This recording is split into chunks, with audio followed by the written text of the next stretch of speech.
Hey, this is Chris. How you doing? My ongoing review of the personal memoirs of U.S. Grant. They're on page 85. I wasn't quite as far as I thought I was when I did my second part of my review yesterday. But get this thing out of the way so I can get comfy. Oh, yeah, there we go. Got a passage here I wanted to quote for you because I think it's interesting and enlightening, and it's just a great section of his writing. So he writes, "I would not have the anniversaries of our victories celebrated, nor those of our defeats made fast days and spent in humiliation and prayer. But I would like to see a truthful history written. Such history would do full credit to the courage, endurance, and soldierly ability of the American citizen, no matter what section of the country he hailed from or in what ranks he fought. The justice of the cause which in the end prevailed will, I doubt not, will come to be acknowledged by every citizen of the land in time.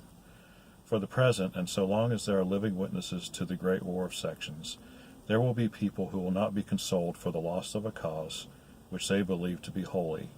As time passes, people, even of the South, will begin to wonder how it was possible that their ancestors ever fought for or justified institutions which acknowledged the right of property in man."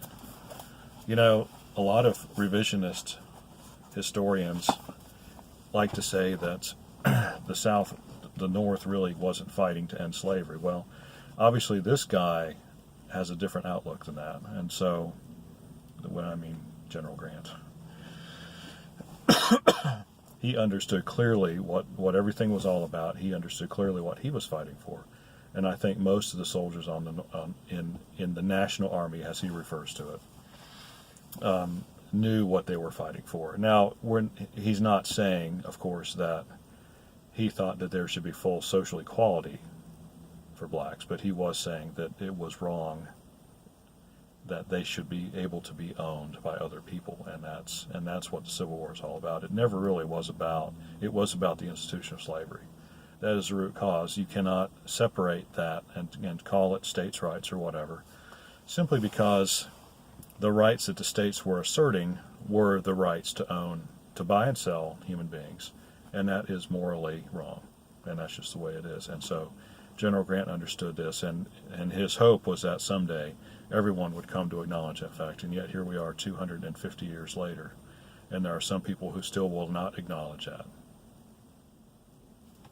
What can you do? You know, that is human nature.